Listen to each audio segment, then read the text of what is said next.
we are in the final rain season of the year. Then come January, well, in case it rains, it can be a surprise. But this time, you already know that there are high chances of it raining. So you just have to have those gumboots in case you stay in those hard places. You must have whatever it takes for you to be where you're supposed to be and on time. Welcome to Good Morning Uganda Extra, an extension of Good Morning Uganda. If you've just joined, I'm Robert Chirabo Nyonyi Ntono. I'm delighted to have these minutes with you as we discuss very pertinent issues. Now this morning we are going to be discussing social protection and why we should invest in social protection. Not forgetting that we are in the week of social protection. Now I have the experts at this, much as I have done some good reading and of course covered it for some time. And these are the people that are going to be discussing with me and you who is viewing more of what social protection is about and what is being done. Now, join me, welcome a man with rare names, I must say. First I thought he's not even a Ugandan. He's Putan Daniel Winter, Technical Coordinator Social Protection, World Food Program. Daniel, you're most welcome. Thank you very much, Robert. Thank you for having me, and good morning, viewers. And then just next to me is a lady in green, very smartly dressed this Monday morning, and she's Gloria Nakajubi, officer in charge, Uganda Parliamentary Forum on Social Protection. You're most welcome. Thank you, Robert, and good morning, our dear viewers. Now I'll begin with Winter. When we talk about social protection, for our viewers to really understand what we are discussing, those that may not be in the know, what is social protection all about? Thank you, Robert.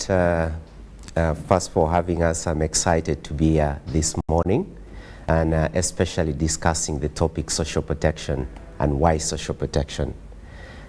This is purely a new concept to many of us, but it's a concept, or rather strategy, that has existed for some time now, globally, but also in the developing countries. There are quite a number of definitions when you refer to social protection, but I would like to give us the Ugandan context as per the National Social Protection Policy. The National Social Protection Policy defines social protection as public, private policies and interventions that aim to addressing risks and vulnerabilities that expose individuals to income insecurity, social exclusion that may lead them to undignified lives.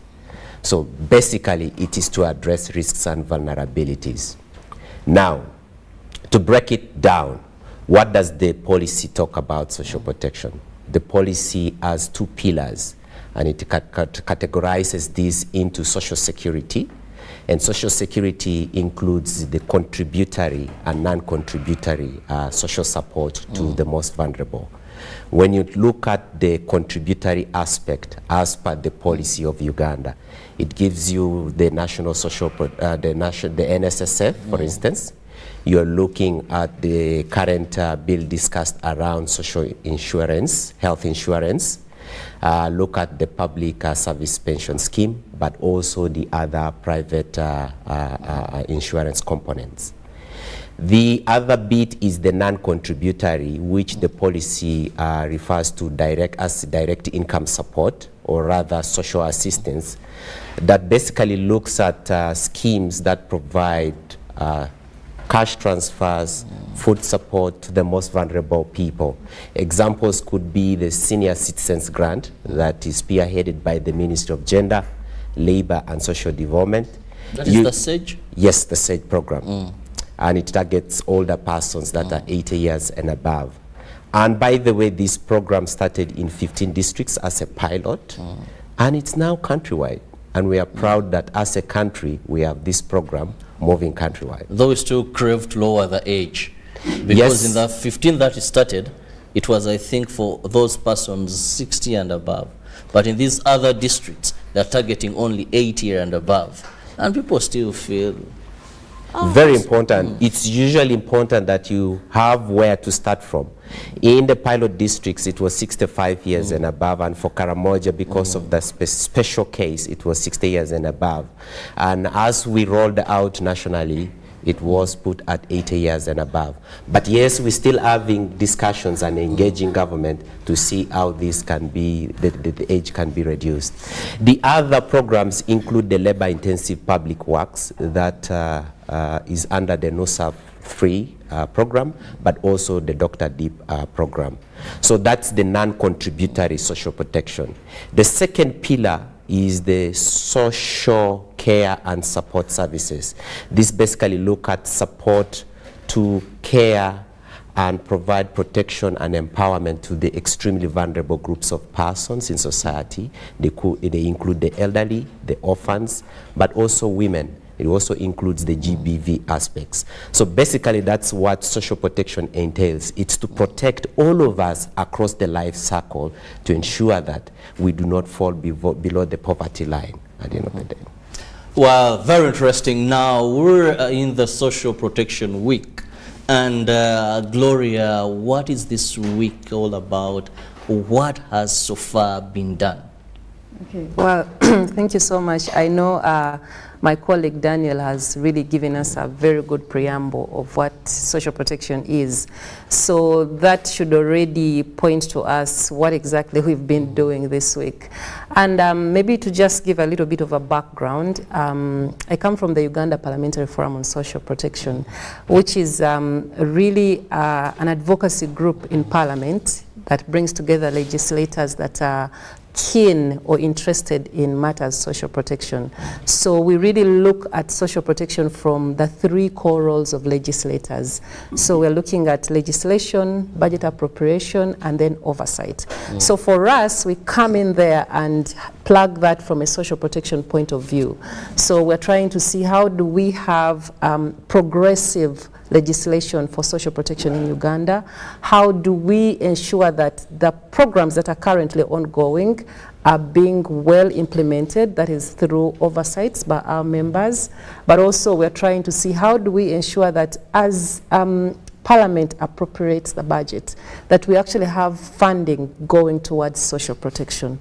So for us, that's how we look at social protection when it comes to advocacy. And we've been doing a lot of work with World Food Programme because we are leading on their advocacy arm under the Child Sensitive Social Protection.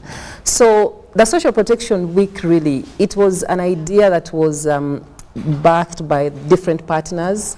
And the overall, really, objective was to see how do we do aggressive advocacy for social protection during a particular period. And we chose, actually at first we had wanted it to be a social protection month, so that we can have like different engagements across the country in the different regions where we make sure that we are building this critical mass for social protection, trying to ensure that we popularize, we create awareness for social protection among Ugandans so that people can appreciate that, you know, just like we demand for a school in our sub-county, just like we demand for a hospital, we also need to start demanding for social protection. But also we need to also start looking out for the different interventions that are happening and making sure how do our people, the different people that are being targeted, how do they benefit in these different programs.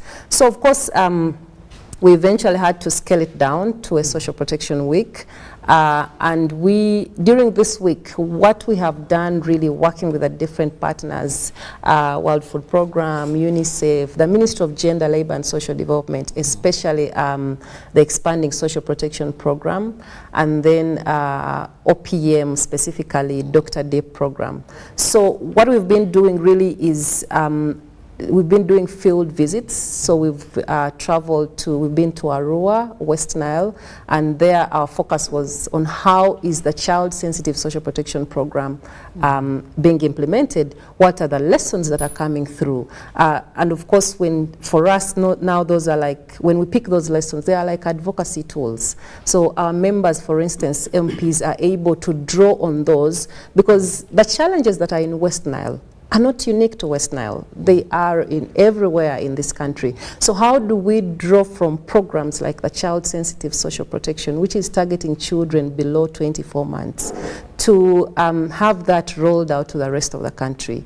So we visited that, a very successful mission that was, and then from there we went to the northern part of the country, and there we were looking at the Senior Citizens Grant, SAGE in Gulu, how that is, we visited a pay point, interacted with the beneficiaries, the older persons, 80 years and above, very happy about the program, but also of course some of the challenges that they are facing, issues around distance to the pay points, issues around the national IDs. I know before we came in I saw the ED for NIRA, but I mean a very, very important agency that actually is very critical to social protection delivery. So we also visited the homes, a home of a beneficiary, to actually get to see if they give you this 25,000, does it actually have an implication to how you live from a home? Yeah, not that you've come to a pay point and then you're just listening to stories, but we had to take members to the homes of a beneficiary and hear their story from their own setting. And then from there we headed out to Lamu, to the refugee settlement, that is Palabek, and there we also had to get an understanding of social protection when it comes to refugees. We are a very big refugee hosting country, but then how, and that comes with a lot of responsibility, a lot of vulnerabilities. So if you're talking about social protection and you're not talking about refugees, there is a missing link. So we had to go there. UNICEF is implementing also a child grant in Palabek, and we also listen to stories of the beneficiaries, how that money is actually transforming their lives. So for us, the week has really been, how do we bring out the things that are currently happening? How do we draw lessons from those interventions that are happening? How do we inform discussions at both local government but also at national level? Because actually when we go out to these communities, we try to make sure that you have more like a baraza. Get to listen to the beneficiaries, get to listen to the duty bearers, the people that are implementing these interventions. What is their take? What are the challenges they're facing? What are those things that can be addressed at the lower level? But then also what are those things that we need to pick from there and bring to the national level? Maybe a quick one. What could be some of the outstanding or highlights of your findings? So say on SAGE, then the child, then Dr. Deep. What could be those that maybe they're common but outstanding?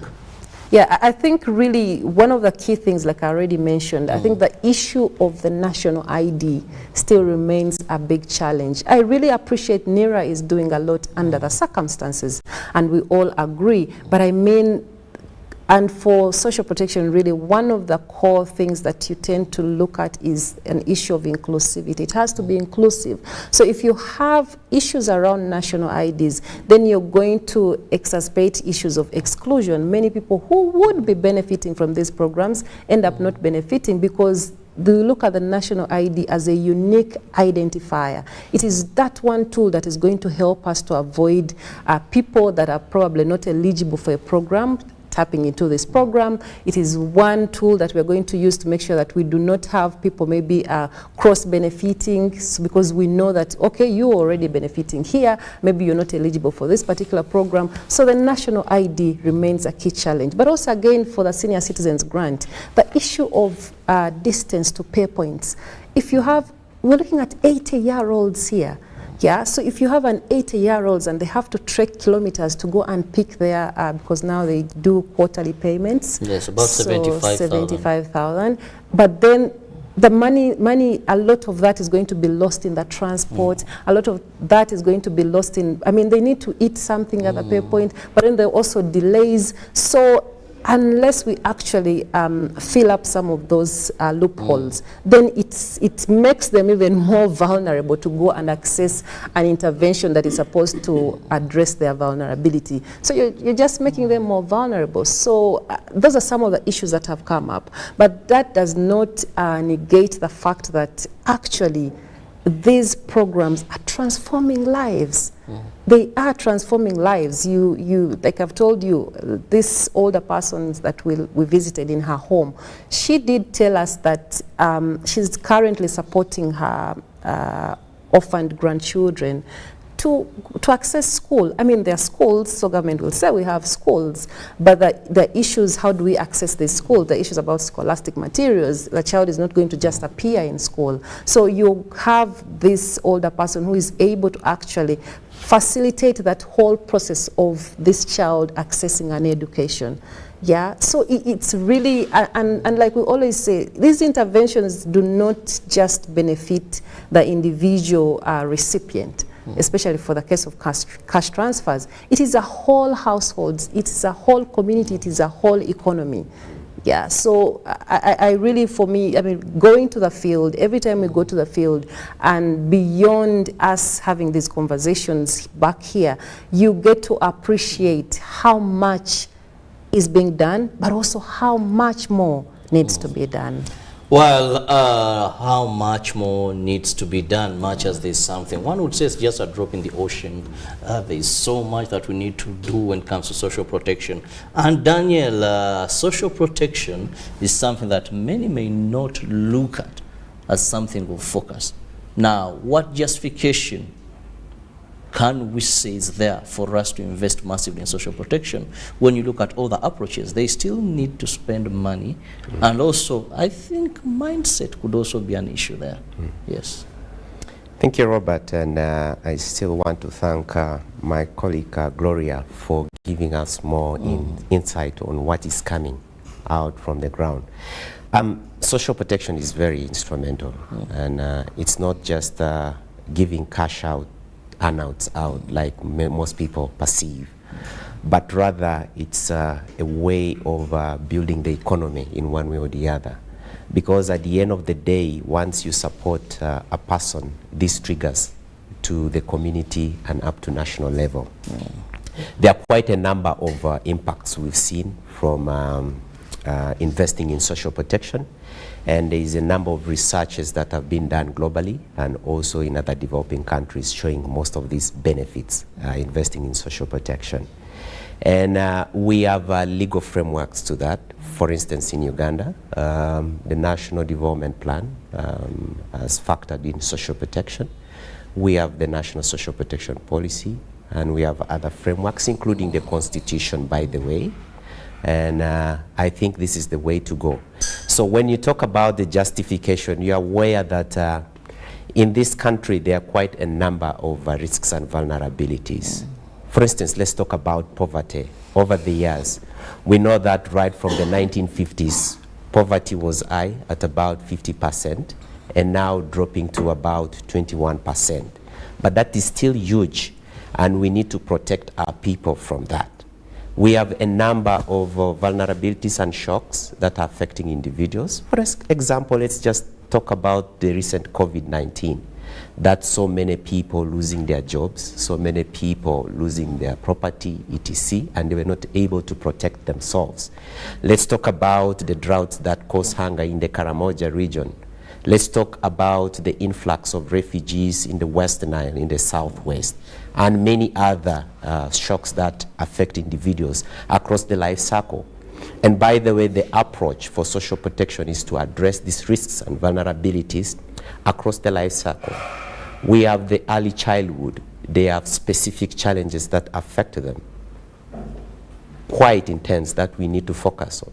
Issues around stunting, issues around many other aspects. We have those, the school-going age.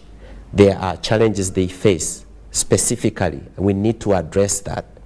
We have the youth themselves. There are challenges affecting those, including their own vulnerabilities and risks. We have the working age, and then we have the older persons.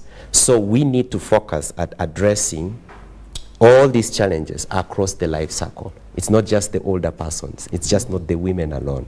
So once we have addressed all these areas, then we'll have really great benefits. And that's why social protection is important. From the other positive benefit part of it, for instance, like Gloria had mentioned about the impacts, we look at some of these benefits. For instance, the cash transfers from surveys that have been done under the SAGE program, but also the NutriCash program, that it has benefits in terms of improving the food security and nutrition aspect of the beneficiaries. We have aspects at boosting the local economy. When you're giving this cash during paydays, you have businesses coming in, and then this money triggers and comes up. We have aspects about the beneficiaries using this money to provide basic needs for their children going to school. So it's all round. So from the World Food Program perspective, for us, we are really very, very focused and looking at social protection as a development tool.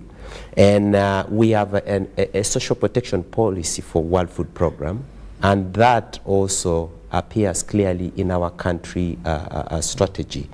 And our support now as World Food Program is to work with government, to work with stakeholders, to ensure that we support them to build and strengthen systems for social protection. And no longer just being doers, we want to be enablers in the long run. And so we are working closely with the government of Uganda, specifically Ministry of Gender, Labor and Social Development, and the Office of the Prime Minister, but also 8 local governments in the West Nile region, to ensure that we strengthen systems for social protection in this country, so that we can be able to invest and also expand social protection interventions across those that are available. Maybe a quick one in that perspective of doing things. I love the fact that you said World Food Program to support governments, but there's always an element of sustainability.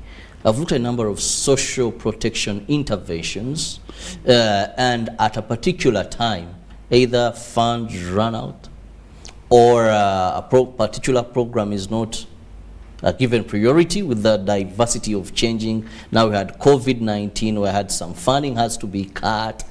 How do we bring in sustainability that the people themselves can develop capacity of the communities, rather than relying on sometimes aid, rather than relying on a certain project for some time, and then at the end of it, it's like we've washed and just decided to dry our clothes in sand? Yeah.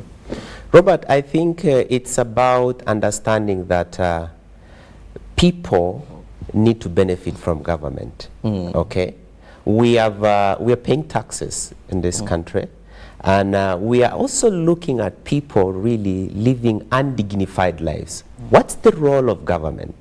It's a human right to have social protection.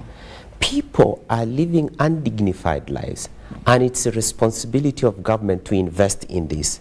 And that's why we are working with government to ensure that it's sustainable, so that we move away from just donor support and things that are short-term. It should be long-term. For instance, we give you an example now of the SAGE program. It's sustainable, it's long-term. But now, how do we lock that to ensure that it's going to stay? Okay, for everyone. Yes. So we need to ensure that this is enshrined in a law. Okay. For instance, right now we have clauses in the Constitution, we have the policy, but how can we protect this senior citizens grant, or rather SAGE benefit, so that it is illegal enough that people can demand for this, that it is their right? It's not that you're just doing somebody a favor. Now, when we understand about social protection, it's just not about those you're seeing who are poor or vulnerable. It's for all of us, including myself and you and Gloria. I'll give you an example. Today I've lost a job. It means those that are benefiting from me will not have any support because I do not get income. For instance, tomorrow I get an accident and I lose my leg or my hand. It means I'm not able to work. So I need to be protected by government and systems, and that's the relevance of social protection. Well said, and that now takes me for a short break. I'll be back with the lady and gentleman, and we'll still be discussing social protection.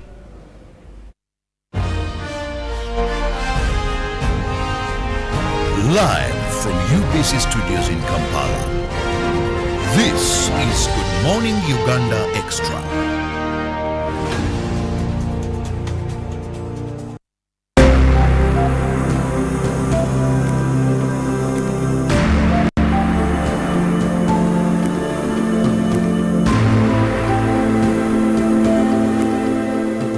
Amazina na banyeta ndiyamu ba Amon Sarongo kandi nanye no kweyeta chairman w'abantu abino burema ahabwa Rushenyi PWD Emyoga Sacco.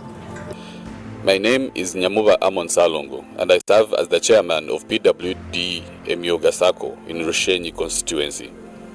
As individuals with disabilities, we have greatly benefited from the support we received in the form of 30 million Ugandan shillings seed capital.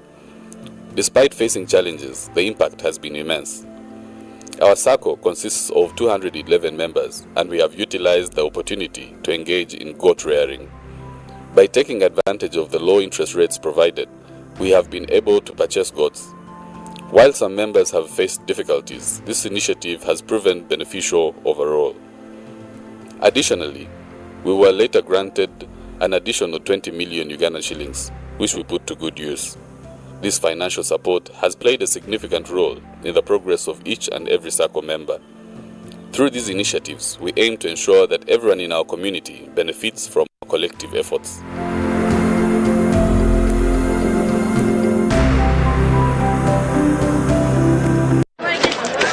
Junko. Yo.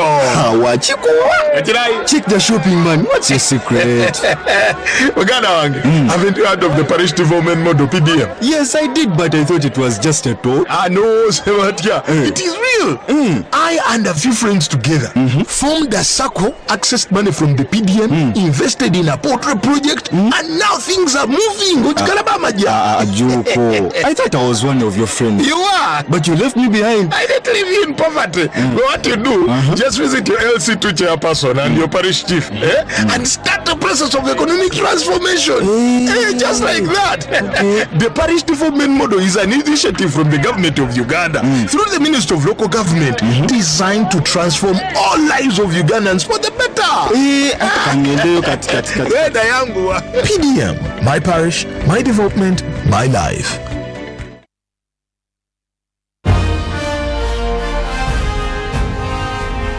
Live from UBC Studios in Kampala, this is Good Morning Uganda Extra.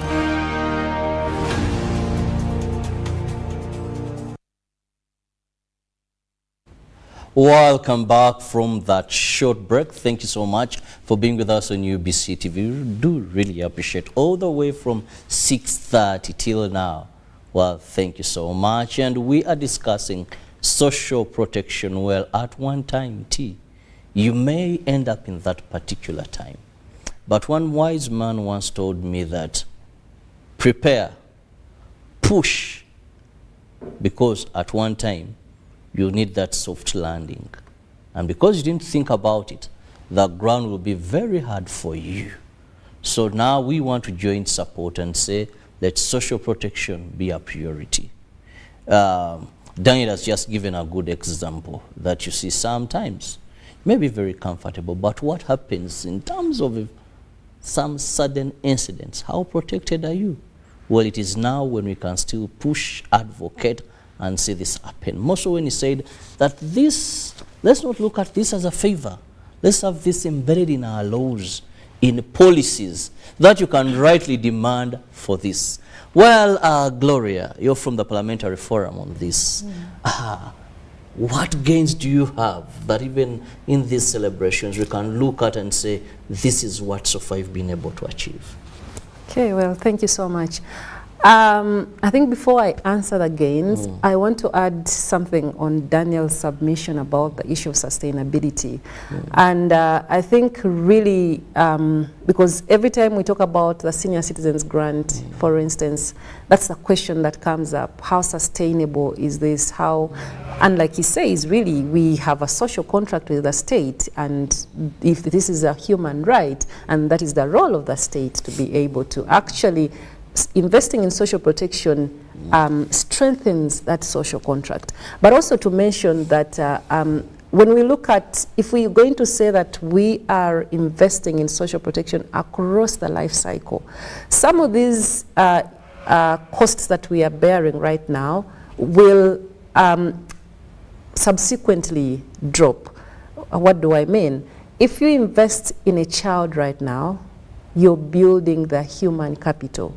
And what that means is that this person is going to be more productive Yeah, and when they are more productive, they're actually able to contribute in interventions like the National Social Security Fund. So when they have made their own contribution in NSSF, when they reach 80 years, they're not going to need your SAGE. They have been empowered enough to be able to contribute to their own social security. So with time, if we are going to actually be very deliberate to invest in social protection across the life cycle, the burden that the taxpayer has to bear right now will reduce with time, because these things are long-term investments. Yeah, it's not like a road where you invest now and then you're going to see the road the next day. You're investing in people right now. You're investing in children's nutrition. That child is going to be more productive. You're investing you've provided avenues for a worker today to be able to save with NSSF, for example, and they will not need your cash transfer when they are in old age, because they have prepared themselves when they were already working. So that's why we are saying, really, the senior citizens grant, some of those interventions are like stopgap measures. They're really meant to meet the need now, but as we invest, because it is a cycle, yeah? So you invest now, then these people that you have empowered now are not going to be a burden to a taxpayer tomorrow, because they are empowered. That's why we're saying you're investing in social protection for human capital development. And you know, they say that the strength of a country lies in its people. And so it's these people that are actually going to be able to, first of all, so you've invested in your people are productive, they're also able to pay more taxes, yeah? So they're able to pay more taxes. These more taxes are also able to like really kind of fund these interventions. So it's really a whole cycle. We can't look at social protection in isolation. Yeah, it's like an ecosystem.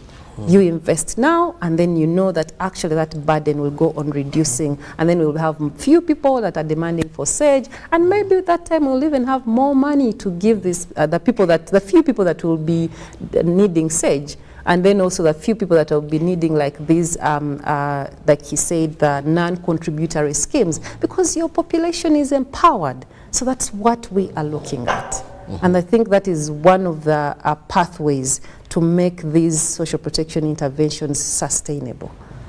Yes. Well, indeed, when you look at the cycle, the way you've brought it out, it is really very important that we make that a priority. Exactly. Now, I'll go back to Daniel. Daniel, when we talk about social protection, what is it that the World Food Programme you can boast of, or you have particularly invested in or pushed for in terms of social protection? Thank you, Robert. To us, I think social protection is key, and we've taken it as a serious mandate as World Food Programme. And you are aware that World Food Programme has been in Uganda for quite some time, I think around 1963. And the main area has been working with government and other stakeholders to respond to emergencies. And while around in Uganda, I think we've been able to support the hunger issue in Karamoja region. We've been around in the northern part of this country, supporting during the IDP period, the LRA, and also supporting the refugee influx in the West Nile, Southwest, and Midwest. We are now broadening our scope, and we're coming strong in social protection. And like I'd said earlier, that we have a social protection policy that gives us the mandate to work closely with government in terms of building systems, but also strengthening the same systems to deliver social protection and invest in social protection in the long run. We are currently implementing a joint program funded by SIDA, World Food, UNICEF, and the government of Uganda.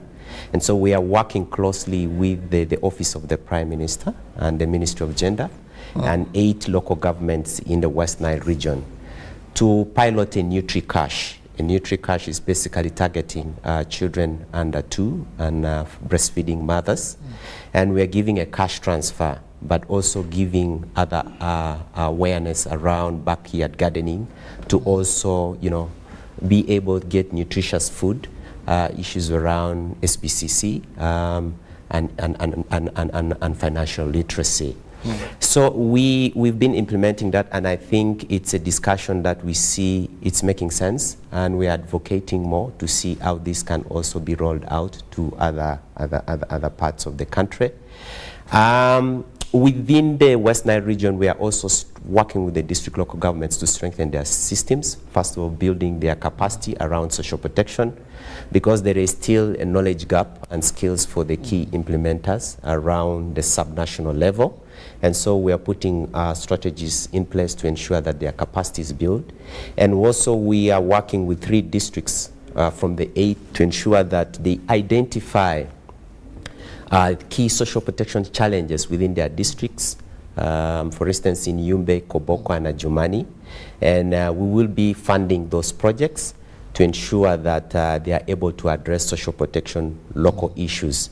And so far we've supported them to develop their district social protection investment plans, but also come up with micro projects, and we think that's the way to go so that the local governments can start to own this process and start planning for social protection interventions. At national level, we're working closely with the Ministry of Gender, that's the lead agency coordinating social protection, to build national level systems around the national single registry, supporting them to develop a national social protection strategy and many portfolios. We are also working with the Ministry of Gender to strengthen systems around shock responsive social protection, so that in the long run we are able to respond to shocks. For instance, we're looking at the floods in the Elgon area, the Kasese area, but also the anger issue in the Karamoja region. The existing social protection instruments should be able to respond and deliver.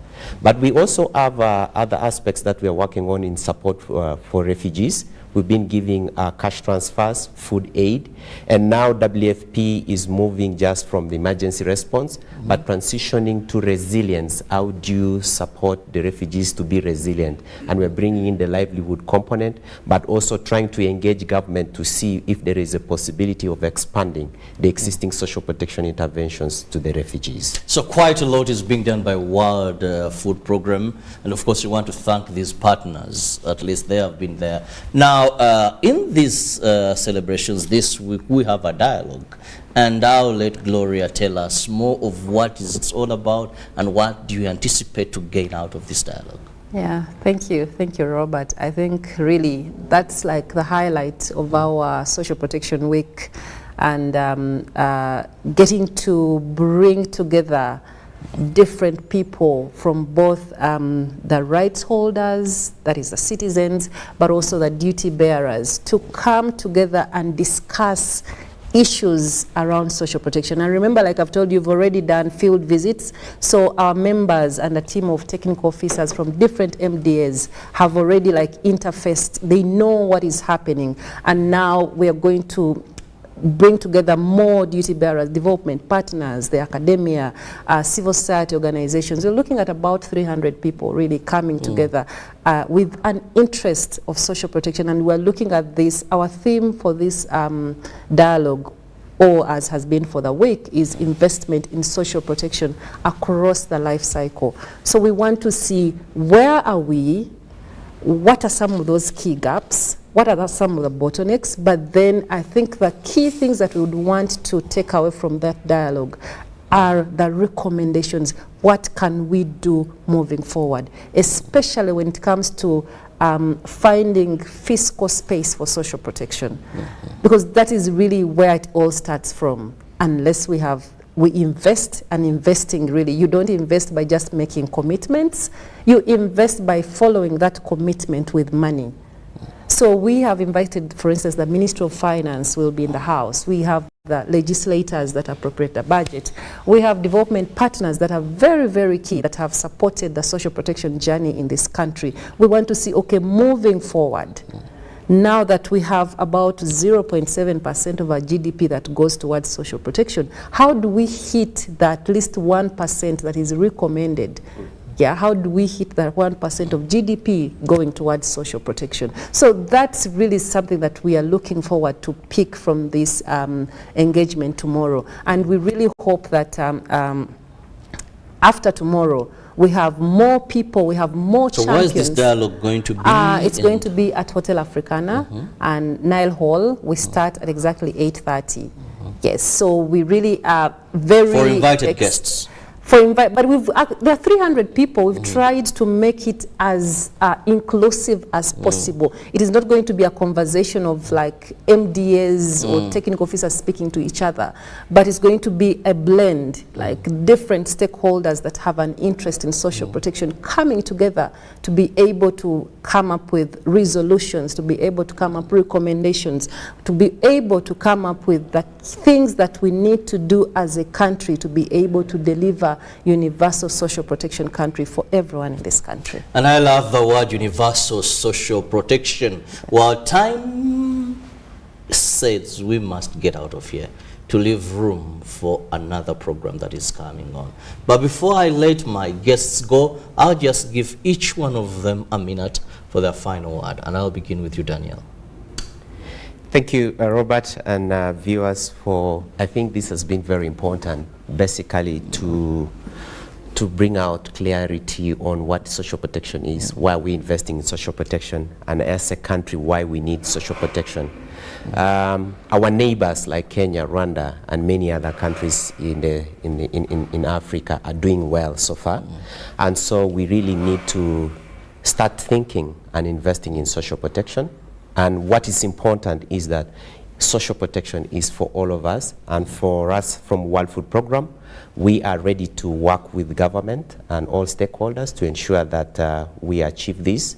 And our plan currently is we're having discussions with government and other stakeholders around how we can expand the NutriCash program to other parts of the country, but also having discussion on the possibility of expanding the SCG program to refugees in a way or the other. Otherwise, thank you very much. Well, thank you so much, Putan Daniel Winter, who happens to be the Technical Coordinator, Social Protection, World Food Programme, and Lady, as we move out. Yes, as Daniel has put it, social protection is for all of us. So I think we should make it each and every one of us' business. So we you may not be vulnerable today, but you are potentially vulnerable tomorrow. So how do we ensure that when you are vulnerable, actually you have something to fall back to? So social protection should be each and every one of us' business. Well, you never know when you'll be vulnerable, but one thing is you need to have a soft landing, and the time is now for all of us to act, to have that soft landing. Thank you so much, Gloria Nakajubi, who is from the Parliamentary Forum on Social Protection, and above all, my viewer. Thank you so much from 6:30 that have been joining along the way. We really appreciate and never take you for granted. See you tomorrow, 6:30. Make it a date with us till 10 for the extension of Good Morning Uganda Extra. Robert Chirabo Nyonyitono wishing you a lovely day. Good morning. Live from UBC Studios in Kampala, this is Good Morning Uganda Extra.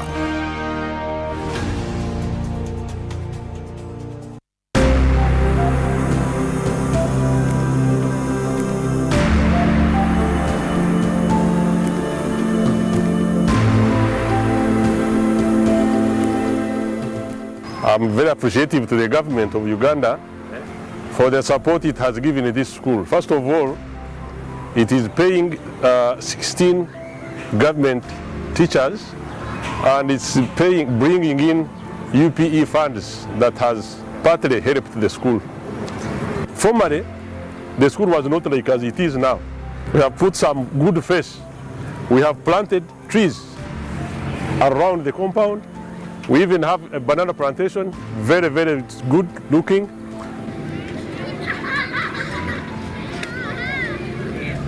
We have 16 government teachers and 10 private teachers.